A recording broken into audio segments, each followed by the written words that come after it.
दोस्तों यूपीजीडीसी प्री का रिजल्ट 7 अगस्त यानी कि कल आउट हो चुका था। तो जिन भी बच्चों ने प्री क्वालिफाई किया है उनका डाउट था कि inorganic, organic and physical chemistry की प्रिपरेशन के लिए मेंस का जो एग्जामिनेशन है किन सब टॉपिक्स पे ज्यादा फोकस किया जाए। स्ट्रक्चर्ड आंसर राइटिंग जो मेंस की है उसको हम किस तरीके से सीखें, कैसे हमें आंसर राइटिंग करनी चाहिए, उन्हीं सारी क्वेरीज को रिजॉल्व करने के लिए हम इस वीडियो में सारा डिस्कशन करेंगे। तो दोस्तों स्वागत है आपका विज्ञान वृक्ष के ऑनलाइन प्लेटफॉर्म पर। My self Ritika Gupta. तो आज का जो हमारा सेशन रहने वाला है इनऑर्गेनिक के, हम पहले सारे के सारे सब टॉपिक्स के कौन से वाले पर्टिकुलर पॉइंट्स में हमें ज्यादा फोकस करना है, और उसके साथ साथ हम लास्ट में ये भी देखेंगे कि अगर जैसे क्वेश्चन है उसका डेमो भी मैं आपको दूंगी कि किस तरीके से आपको स्ट्रक्चर्ड आंसर राइटिंग करनी है। तो हमें लास्टली क्वेश्चन भी डिस्कस करेंगे। तो पहले देखिए, अगर हम यहाँ पे इनऑर्गेनिक में टॉपिक्स की बात करें तो हम किस तरीके से यहाँ पे देखने वाले हैं, जो भी टॉपिक्स रहेंगे इनऑर्गेनिक केमिस्ट्री के उसमें हम हाईएस्ट फोकस कौन से हमें पोर्शन पे करना है, और उसको हम 3 कैटेगरीज में डिवाइड करेंगे हर एक टॉपिक को, कि एक जो है मोस्ट इंपॉर्टेंट और मीडियम और लो प्रायोरिटी। हर एक टॉपिक से अभी आपको मैं दिखाऊंगी किस पॉइंट पे हमें ज्यादा फोकस करना है, किस पे हमें कम फोकस करने की नीड है, और फोकस्ड आंसर राइटिंग को भी हम यहाँ पर देखने वाले हैं। चलिए, अगर सबसे पहले बात करी जाए ना तो मोस्ट इंपॉर्टेंट जो होगा यहाँ हमें कोऑर्डिनेशन केमिस्ट्री और ट्रांजिशन एलिमेंट्स, इससे हाईएस्ट नंबर ऑफ क्वेश्चंस जो हैं हमारे पेपर्स में देखे गए हैं। एज सच यूपीजीडीसी में पहले आपका मेंस आंसर राइटिंग होता नहीं था, अब आपका पहली बार जो है वो मेंस स्ट्रक्चर्ड आंसर राइटिंग होगा। सिलेबस को ध्यान में रखते हुए ही जो हमारा कोऑर्डिनेशन केमिस्ट्री और उसी से का जो लिंक होता है हमारा ट्रांजिशन एलिमेंट्स, कौन से सब टॉपिक्स आपके मोस्ट इंपॉर्टेंट रहेंगे, कौन से मीडियम रेंज में लाई करेंगे, और कौन से ऐसे टॉपिक्स हैं जिन्हें आप स्किप भी कर सकते हो, लोअर प्रायोरिटी वाले। तो देखिए, मोस्ट इंपॉर्टेंट जैसे आइसोमेरिज्म वाला पार्ट है, आइसोमेरिज्म से CFT octahedral tetrahedral square planar complexes में क्रिस्टल फील्ड स्प्लिटिंग का जो डायग्राम होता है उससे रिलेटेड क्वेश्चंस पूछ लेगा। सीएफएससी में पेयरिंग हाई स्पिन लो स्पिन कॉम्प्लेक्सेस वाला पॉइंट, वीबीटी का और सीएफटी का वर्सेस एमओटी का कंपैरिजन भी करवा सकता है वो। मैग्नेटिक मूवमेंट काफी इंपॉर्टेंट है। जॉन टेलर डिस्टॉर्शन से तो क्वेश्चंस हमेशा आपको देखने के लिए मिलते हैं, इसकी आपको थ्योरेटिकल पॉइंट ऑफ व्यू भी क्लियरिटी रहनी चाहिए। मीडियम में बात करें तो Werner theory, coordination, number geometry, चीलेट effect and stability, pi bonding in complexes, ये मीडियम रेंज में लाई करते हैं। मोस्ट इंपॉर्टेंटली आपको इन सब टॉपिक्स पे फोकस करना है। कोऑर्डिनेशन एक बहुत ही वास्ट टॉपिक है, तो इन कुछ पर्टिकुलर सब टॉपिक्स जो है फोकस आपका मेन रहना चाहिए। Long answers often come from crystal field theory, isomerism and magnetism, इसी वजह से और दूसरे प्रीवियस ईयर जो है मेंस आंसर राइटिंग के जो पहले आपके दूसरे असिस्टेंट प्रोफेसर में मेंस आंसर राइटिंग में पूछे गए हैं उसी के अकॉर्डिंग ही हमें पैटर्न लेके चलना पड़ेगा। ऐसा क्योंकि पहले कभी हमारा यूपी में जीडीसी में mains answer subjective answer writing नहीं हुआ है। उसके बाद अगर आप भी यूपीजीडीसी मेंस की तैयारी करना चाहते हैं या किसी और स्टेट के लिए प्रिपेयर कर रहे हैं, सब्जेक्टिव आंसर राइटिंग की प्रिपरेशन करना चाहते हैं, तो विज्ञान वृक्ष में आपको मिल जाएगा कंप्लीट सब्जेक्टिव आंसर राइटिंग का course for the mains examination. और इसके लिए आपको फीचर्स देख सकते हैं, 600 प्लस क्वेश्चंस कराए जाएंगे और 5 मॉडल पेपर्स मिलेंगे। सब्जेक्टिव आंसर राइटिंग आपको हर एक टॉपिक की, हर एक ब्रांच की सिस्टमैटिक वे में क्वेश्चंस और उसके आंसर्स को कैसे लिखना है वो सारी चीजें आपको कंटेंट मिलेगा। इसका प्राइस है 1999 और इसमें आपको वीडियोस नहीं, आपको कंटेंट मिलता है। और डाउनलोड आपको इसके लिए विज्ञान वृक्ष ऐप को करना होगा और दिए हुए नंबर पे आपको कांटेक्ट करोगे तो सारी क्वेरीज आपकी रिजॉल्व हो जाएंगी। और मॉडल पेपर कैसा है, किस तरीके से आपका कंटेंट रहेगा, इसका हम लास्ट में डिस्कशन करेंगे। पूरे के पूरे हम जो पेपर्स हैं, क्वेश्चंस जो हैं उसको हम वीडियो के एंड में डिस्कस करेंगे। फोकस करें अगला पॉइंट, तो electronic spectroscopy, inorganic spectroscopic data. Spectroscopy की बात करी जाए तो स्पेक्ट्रोस्कोपी जो है ऑल ओवर इनऑर्गेनिक की इंपॉर्टेंटली आपकी रहेगी, क्योंकि इसको आप दूसरे नंबर पे प्रायोरिटी देना, क्योंकि स्पेक्ट्रा जो है स्कोरिंग भी होता है और साथ में थोड़ा सा ट्रिकी भी होता है। तो अगर आप स्टार्टिंग में ही इन टॉपिक्स को ग्रेस्प कर लेंगे तो लास्टली फिर आपको दिक्कत नहीं होगी। और इसमें DD transition, selection rules, Orgel diagrams, ये जो ऑर्गल डायग्राम्स है ये अभी आपका कोऑर्डिनेशन वाला पोर्शन ही चल रहा है। और एज सच अब जैसे कि आपको पता है कि क्वेश्चंस डायरेक्टली एक टॉपिक से नहीं पूछता, वो लिंक करके पूछता है। इनऑर्गेनिक को वो मोस्टली इनऑर्गेनिक स्पेक्ट्रा से लिंक करते हुए ये क्वेश्चन पूछेगा, तो कोऑर्डिनेशन में वो कोऑर्डिनेशन, आइसोमेरिज्म और स्पेक्ट्रा को लिंक करते हुए ही क्वेश्चंस को पूछेगा। टीएस डायग्राम से भी आपको क्वेश्चंस देखने के लिए मिल सकते हैं। Charge transfer spectra, EPR g and hyperfine splitting, ये आपके इनऑर्गेनिक स्पेक्ट्रा का पार्ट हो गए। और Mossbauer, isomeric shift and quadrupole coupling से भी आपको क्वेश्चंस ऑब्जर्व होंगे इन द इनऑर्गेनिक स्पेक्ट्रा। ये मोस्ट इंपॉर्टेंट कैटेगरी में लाई करेगा। और अगर हम मीडियम रेंज की बात करें, यूवी विजिबल के एप्लीकेशन, आईआर इन मेटल कार्बोनिल और फास्फोरस 31 का एनएमआर, 19 फ्लोरीन का एनएमआर, ल्यूमिनेसेंस इन कॉम्प्लेक्सेस, ये मीडियम रेंज। तो हमें जो फोकस करना है मोस्ट इंपॉर्टेंट के साथ मीडियम पे भी आप फोकस करेंगे, इससे भी आपको क्वेश्चंस ऑब्जर्व होंगे। लोअर प्रायोरिटी में instrumental details, broad introductory definitions and very minor application, ये हमारा जस्ट थोड़ा बहुत थ्योरेटिकल पार्ट है, उसको आप अवॉइड चाहो तो कर सकते हो। Spectral interpretation, diagrams and short note से आपको फोकस करते हुए यहाँ पे प्रिपेयर करना है। उसके बाद हम आगे अगर बढ़े तो ऑर्गेनोमेटेलिक केमिस्ट्री जो है, वैसे तो आपका काफी वास्ट टॉपिक है, लेकिन एग्जामिनेशन में असिस्टेंट प्रोफेसर में ज्यादा क्वेश्चंस इससे नहीं आते हैं, ये बात आपको ध्यान रखनी है। फास्ट टॉपिक है, CSIR net point of view से इंपॉर्टेंट है, लेकिन असिस्टेंट प्रोफेसर में इसका वेटेज ज्यादा नहीं होता है। इसीलिए हम जो इंपॉर्टेंट यहां पे डिस्कशन करेंगे, organometallics, bio inorganic and सुपरामोलिकुलर chemistry के इंपॉर्टेंट टॉपिक्स को एक साथ देख लेते हैं। जैसे कि आप यहां पर देख सकते हैं कि जो 18 इलेक्ट्रॉन रूल है, बेसिकली इंपॉर्टेंट है, इसकी डेफिनेशन पूछ सकता है, उससे कुछ आपसे एग्जांपल पूछ सकता है, इससे थ्योरी से रिलेटेड क्वेश्चंस पूछ लेगा। Metal carbonyl bonding and back bonding, highly important, क्योंकि मेन ग्रुप से भी इंटरलिंक्ड होता है आपका ओएमसी का कुछ पोर्शन। फिर उसके बाद oxidative addition and reductive elimination, जो मैकेनिज्म वाला पार्ट होता है, ये आपका हाईली इंपॉर्टेंट होता है ओएमसी में। Insertion reactions and catalytic cycle, ये आपके ओएमसी के मोस्ट इंपॉर्टेंट सब टॉपिक्स हो गए। उसके बाद अगर हम आए तो ये जो पोर्शन है हमारा है, ये लास्ट के पॉइंट, ये हीमोग्लोबिन, मायोग्लोबिन, हीमोसाइनिन, हीमरिथीन, ये हमारे बायो इनऑर्गेनिक के मोस्ट इंपॉर्टेंट सब टॉपिक्स में आ जाएंगे।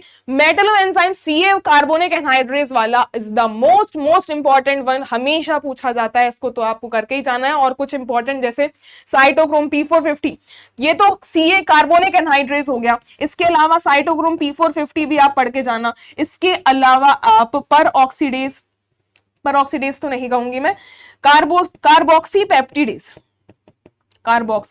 पेप्टिडेज और कुछ जो हमारे पेप्टी, इसका स्पेलिंग देख लो, पेप्टिडेज। इसके अलावा जो इलेक्ट्रॉन ट्रांसपोर्ट सिस्टम्स होते हैं उससे भी आप थोड़ा बहुत फोकस कर सकते हैं, लेकिन Metlo enzymes most important. Nitrogenase, nitrogen fixation, nitrogenase enzyme का यूज करके नाइट्रोजन फिक्सेशन करवाई जाती है। तो नाइट्रोजनेज का मतलब है नाइट्रोजन फिक्सेशन वाला पोर्शन। और एसओडी भी हमारा super oxide dismutase is a Metlo enzyme, zinc copper Metlo enzyme important है, असिस्टेंट प्रोफेसर में पूछा जाता है। तो ये हमारे बायो इनऑर्गेनिक के इंपॉर्टेंट सब टॉपिक्स हो जाएंगे। एंड फोटोसिंथेसिस वाले पोर्शन से आपकी थ्योरी पॉइंट ऑफ व्यू से क्वेश्चंस आ सकते हैं। Lastly metal complexes in medicine, cisplatin, ये सुपरामोलिकुलर आपकी एक तरीके से मेटल्स इन मेडिसिन वाला पार्ट जो कि आपका बायो इनऑर्गेनिक के अंडर लाई करता है, उस पोर्शन से आपके ये क्वेश्चंस इंपॉर्टेंटली पूछे जाएंगे।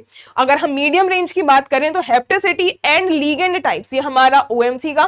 फेरोसिन एंड सैंडविच कंपाउंड, ये भी ओएमसी का है। हीमरेथीन, बायोमेटल का रोल्स, बायोमेटल्स का रोल। तो जो हम ऑर्गेनोमेटेलिक में, सॉरी बायो इनऑर्गेनिक में जो मेटलो एंजाइम है उनका रोल यानी कि फंक्शन की बात करी जा रही है, फंक्शन से उसके स्ट्रक्चर्स को बनाते हुए क्वेश्चंस पूछ लेगा। Crown ether, cryptand and ghost type chemistry, guest host chemistry, इससे आपका सुप्रा से क्वेश्चंस बनने के चांसेस है। मीडियम रेंज की कैटेगरी में ये लाई करेगा। और बाकी आप चाहो तो discovery, history, broad basic definition, इनको चाहो तो आप अवॉइड कर सकते हो, उतना कुछ खास इंपॉर्टेंस इनका नहीं होता है। तो इस हिसाब से आपको इन तीनों टॉपिक्स को एक साथ हमने यहाँ पे कवर कर लिया। ओएमसी का, बायो इनऑर्गेनिक का, सुप्रा से आपका उतना कुछ खास वेटेज नहीं होगा एग्जाम में। अब अगर हम बात करें लास्टली, तो मेन ग्रुप काफी ज्यादा इंपॉर्टेंट होता है एग्जाम पॉइंट ऑफ व्यू से, वास्ट टॉपिक है। लेंथेनाइड, एक्टिनाइड यानी कि F block and nuclear chemistry, इन तीनों टॉपिक्स के बारे में अब हम बात करते हैं। तो मेन ग्रुप में most importantly boranes and Wade rule, जो कि कई लोग जो हैं इसको ऑर्गेनोमेटेलिक्स में भी पढ़ते हैं। तो जिस भी टॉपिक में आप अगर इसको पढ़ रहे हो वो आपकी चॉइस है, लेकिन आपको boranes, cluster chemistry, Wade's rule का सारा एप्लीकेशन आपको आना चाहिए। उसके अलावा कार्बोनेट, सिलिकेट्स एंड सिलिकॉन्स, हमेशा मैं बोलती हूँ काफी इंपॉर्टेंट है, और इसके लिए तो सेपरेटली यूट्यूब पे मैंने एक सेशन करवा भी रखा है। और फॉस्फाजीन्स हो गए, inter halogen and noble gas compounds, systematic way में ये बहुत ज्यादा इंपॉर्टेंट कंपाउंड्स हो गए मेन ग्रुप के पॉइंट ऑफ व्यू से। अगर मीडियम रेंज की बात करूं, important compounds of P block elements, trends and structures, जो कि आपके बेसिक क्वेश्चंस आपके ट्रेंड्स में पूछे जाते थे, अब उसका पीछे का रीजन आपको लिख के बताना होगा, that's it. Lastly routine preparation in details, जैसे कि मान लो सल्फ्यूरिक एसिड है, नाइट्रिक एसिड है, पूछ लेगा कि इंडस्ट्रियल मेथड क्या है इसको बनाने का, उसका मैकेनिज्म पूछ लेगा। ये उतना खास वेटेज नहीं रखते, मतलब प्रायोरिटी उसको चाहो तो आप अवॉइड कर सकते हैं। उसके बाद अगर हम एफ ब्लॉक की बात करें, मोस्ट इंपॉर्टेंट इसमें आपके लेंथेनाइट कॉन्ट्रैक्शन के कॉन्सिक्वेंसेस, लेंथेनाइट कॉन्ट्रैक्शन के जो कॉन्सिक्वेंसेस होते हैं उससे हमें एमसीक्यूज तो पूछे ही जाते थे, और उसका आपको डिटेल पीछे का पता होगा तो आप उसके कॉन्सिक्वेंसेस से आपको पूरा डिटेल में लिखते भी आना चाहिए। ऑक्सीडेशन स्टेट्स, उससे क्या इंपैक्ट पड़ता है, वो ऑक्सीडेटिव वैसे ऑक्सीडाइजिंग एजेंट बिहेव करते हैं या रिड्यूसिंग एजेंट बिहेव करते हैं, ये सारी चीजें। कलर और magnetic property, separation techniques of lanthanides में से मोस्ट इंपॉर्टेंट हमारी आयन एक्सचेंज क्रोमेटोग्राफी वाली। लेंथेनाइट वर्सेस एक्टिनाइट कंपैरिजन, तो ये कंपैरिजन आपको पूछ सकता है, ये हमारे मोस्ट इंपॉर्टेंट होगा F block point of view से। एक्टिनाइल आयंस कॉम्प्लेक्स फॉर्मेशन फ्रेंड्स हमारे मीडियम रेंज में लाई करेंगे, और ऑकरेंस यानी कि उसके अर्थ क्रस्ट में ऐसा आप मेटलर्जी वाले पॉइंट ऑफ व्यू से देखें लोवेस्ट प्रायोरिटी रखेगा in F block. Nuclear chemistry में मोस्ट इंपॉर्टेंट हमारे radioactive decay, laws, alpha beta gamma कौन से वाले डीकेज हो रहे हैं। इसके अलावा half life, mean life, fission versus fusion, nuclear stability, Q values से आपसे क्वेश्चन पूछ लेगा, न्यूमेरिकल्स भी पूछे जा सकते हैं यहां से।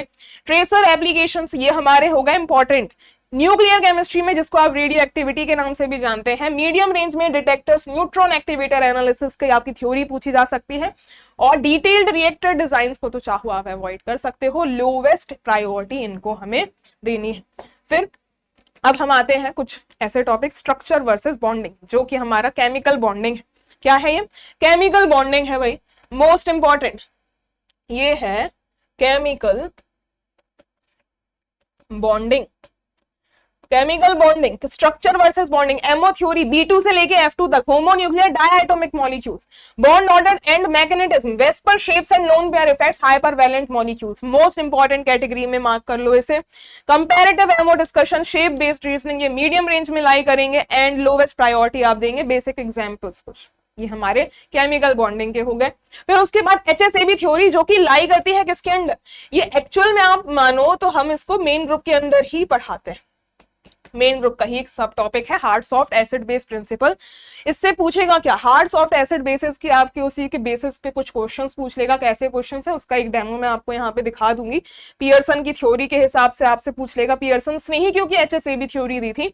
स्टेबिलिटी एंड रिएक्शन एप्लीकेशन से भी क्वेश्चंस आपको पूछे जा सकते हैं। मीडियम रेंज में सिम्बायोसिस का कंसेप्ट और बॉर्डर लाइन, मतलब आप इसको मीडियम में, मतलब उतना भी मीडियम मत मान के चलो, ये इंपॉर्टेंट ही है HSAB थ्योरी में। लोवेस्ट रेंज में आपके रोल एग्जाम्पल्स विदाउट एप्लीकेशन, ये लोवेस्ट प्रायोरिटी के, जो आप अवॉइड कर सकते हो चाहो तो।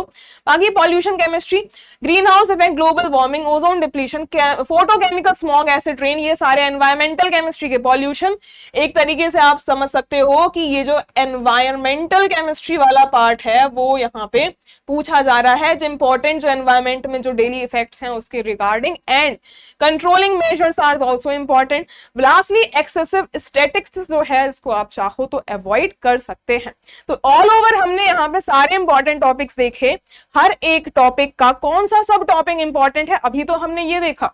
इसके अलावा अगर इनमें से भी आपको मार्क करना है एग्जाम पॉइंट ऑफ व्यू से इंपॉर्टेंट, तो केमिकल बॉन्डिंग ये इंपॉर्टेंट है सबसे ज्यादा, और हम मेन ग्रुप को भी प्रायोरिटी देंगे, जो कि आपको बिल्कुल छोड़ के जानी नहीं है। वैसे तो कोई भी टॉपिक नहीं छोड़नी है, लेकिन इनसे हाईएस्ट वेटेज आपको एग्जाम में देखने के लिए मिलेगा। और लास्टली अगर मैं बोलूं तो फिर उसमें आप काउंट कर लेना, यहाँ पे मोस्ट इंपॉर्टेंट कोऑर्डिनेशन, सबसे ज्यादा क्वेश्चंस इन्हीं से आपको ऑब्जर्व होंगे। बाकी मोस्ट प्रोबेबली चांसेस हैं कि वो एक क्वेश्चन छोड़कर एक दूसरे से इंटरलिंक करा के क्वेश्चंस पूछने के चांसेस ज्यादा रहते हैं, तो उसी बेसिस पे ही आपको प्रिपेयर करना है। सिस्टमैटिक वे में अगर आप प्रिपेयर करना चाहते हो ना, तो चाहे आप, तो अगर सिस्टमैटिक वे में प्रिपेयर करना है, एक्चुअल में कैसी आपको देखने के लिए मिलेगी, जैसे आप इधर देखो, अगर मैं आपको फॉर एग्जाम्पल बताऊं केमिकल बॉन्डिंग का एक क्वेश्चन मैं जैसे कि आपको बताऊं, जैसे आपका एग्जाम में आपको आंसर शीट मिलेगी ना, उसी फॉर्मेट में आप देखिए, उसी फॉर्मेट में देखो, discuss the bonding in metal nitrosyl complexes, differentiate between linear and bent metal NO bonding modes. करना क्या है, आपने क्वेश्चन रीड किया, डिस्कस वाले पॉइंट पे फोकस करना, थोड़ा सा आप उसके बारे में ब्रीफ दोगे, तो हम स्टार्टिंग में आंसर में एक छोटा सा ब्रीफ इंट्रोडक्शन देंगे about nitric oxide is a non innocent ligand because it can show different formal electron distribution. आप यहाँ पे रीड कर सकते हैं, फॉन्ट को उसी फ्रेम में रखा गया है जो आपका हैंड रिटन फॉर्मेट में आपको मोस्ट बेटर रीडिंग जो है वो प्रोवाइड करे। आपको रीडिंग में दिक्कत नहीं होनी चाहिए, सब बुकिश लगता है तो हमें पढ़ने में दिक्कत होती, तो उसी वे में आपको ये जो पीडीएफ है ना खुद टीचर्स ने बनाए हैं, मेरे टॉपिक्स वाले मैंने बनाए हैं, तो कंटेंट की आपको गारंटी है अच्छा ही मिलेगा। देखो किस तरीके से मैंने आपको एक वीडियो भी अपलोड करके बताई थी, किसी भी एग्जाम का आप सब्जेक्टिव आंसर राइटिंग कर रहे हो ना तो करना क्या होगा, मैं जैसे एक जो है डायग्राम्स में फोकस करेंगे, डायग्राम्स जो हमने दिखा दिया कि लीनियर वाले का, बेंट वाले का। उसके अलावा देखो फिर हम एक चार्ट, मैंने उस वीडियो में भी बता रखा था, ज्यादा से ज्यादा फ्लो चार्ट्स का यूज करो, पॉइंट्स लिखो और कंपैरिजन करवाओ लीनियर वर्सेस बेंट वाले फॉर्म का, और सारी जो पॉइंट्स पूछे गए थे फिर उसके बाद एक लास्टली एक छोटे से क्रिस्प से कंक्लूजन से आप क्वेश्चन को एंड करो। छोटा कंसाइज रखो, ज्यादा से ज्यादा रिप्रेजेंटेटिव फॉर्म में रखो, क्योंकि कोई भी एग्जामिनर आपका ज्यादातर रिटन फॉर्मेट रीड नहीं करना चाहेगा। एक तरीके से हमने ये क्वेश्चन समझा। और अगर आप देखना चाहें, जैसे ये देखिए, अगर मैं आपको इसी पीडीएफ का क्वेश्चन नंबर 1 दिखाऊं, देखो यहां पे एक्सप्लेन करना है equivalence of NO bonds in nitrate CO bonds in CO3 minus on the basis of resonance. तो हमने स्टार्टिंग में छोटा सा डिस्क्रिप्शन दिया, इस बार हमें एक्सप्लेन करना था तो हमने ज्यादा इंट्रोडक्शन पे फोकस नहीं किया, हमने छोटा सा उसके बारे में एक लाइन लिखी, फिर उसके बाद हमने डायरेक्टली रेजोनेटिंग स्ट्रक्चर से उसको कंपेयर करवाया एंड कार्बोनेट के स्ट्रक्चर्स को कंपेयर करवाया, उनका हाइब्रिड बनाया, एक टेबुलर फॉर्म में उनके बॉन्ड्स को कंक्लूड किया और लास्टली क्रिस्प कंक्लूजन से हमने क्वेश्चन को एंड कर दिया। कम से कम आपको ज्यादा लिखने में फोकस नहीं करना, लेकिन वर्ड्स होंगे आपके, लेकिन रिप्रेजेंटेटिव फॉर्म में देखने में अट्रैक्टिव लगेगा और आपको आंसर में ज्यादा मार्क्स मिलेंगे। अगर इसी तरीके से आप मेन ग्रुप का एग्जांपल भी देख लो, जैसे कि मेन ग्रुप में discuss the Pearson's hard and soft acid base concept, classify common acids and bases into hard, soft and borderline categories, explain the application in predicting solubility, stability of complexes, solubility of salts, directions of reactions with suitable examples. एक ही question में आपको काफी सारी चीजें पूछनी है। पहले आपको पियर्सन्स की थ्योरी पूछी थी, आपने एक शॉर्ट इंट्रोडक्शन में पियर्सन्स की थ्योरी बता दी, डिस्कस कर ली एक इंट्रोडक्शन फॉर्म में, हमने पियर्सन्स की थ्योरी पूरी एक्सप्लेन कर दी। देन उसके बाद हमने टेबुलर फॉर्म में हार्ड और सॉफ्ट एसिड्स को हमने कैटेगराइज कर दिया, आयंस को लिख दिया। इस तरीके से हमने एक बिल्कुल शॉर्ट वे में एक बिल्कुल बेहतरीन सुंदर सी टेबल बना के उसको एक्सप्लेन कर दिया। आधा आंसर हमारा यहां आंसर हो गया। फिर उसके बाद डायग्राम बनाया हमने कि HSAB मैचिंग प्रिंसिपल क्या है, हार्ड वाला हार्ड के साथ और सॉफ्ट वाला सॉफ्ट के साथ, उनकी स्टेबिलिटी ज्यादा होगी, उसको भी हमने एक चार्ट से रिप्रेजेंट कर दिया। बजाय कि हम एक सेंटेंस लिखते पैराग्राफ बढ़ते, हमने एक उसको रिप्रेजेंटेशन एक फिगर के फॉर्म में ड्रॉ कर दिया। लास्टली फिर उसमें एप्लीकेशन पूछे थे, तो एप्लीकेशन हमने बताया, पॉइंट टू पॉइंट आंसर करना होता है, 1 पॉइंट 2 पॉइंट आपने आंसर किया, और फिर इसी तरीके से जितनी चीजें हमें पूछी गई थी, और एट द एंड हमने एक शॉर्ट कंक्लूजन से एंड कर दिया क्वेश्चन को। इस तरीके से आपको जो पूरे के जितने भी टॉपिक्स है ना आपके एग्जाम पॉइंट ऑफ व्यू में, सारे सिलेबस में जितने मेंशन है इनऑर्गेनिक, ऑर्गेनिक एंड फिजिकल के, सारी की ही पीडीएफ्स आपको इसी तरीके से, आपको कहीं ज्यादा सिर नहीं दिखाना पड़ेगा, आपको सारा का सारा कंसाइज कंटेंट जो है बिल्कुल आपको पॉइंट टू पॉइंट मिलेगा। यही उस बैच के बारे में मैंने आपको बताना था, और कैसे आपको खुद से प्रैक्टिस करनी है वो आपकी चॉइस है, आप जहां से चाहें वहां से प्रिपेयर कर सकते हैं। तो यहाँ पे हमने जाना कि इनऑर्गेनिक के कौन कौन से सब टॉपिक इंपॉर्टेंट है। तो आई होप आपके लिए वीडियो इंफॉर्मेटिव रही हो। Thank you so much.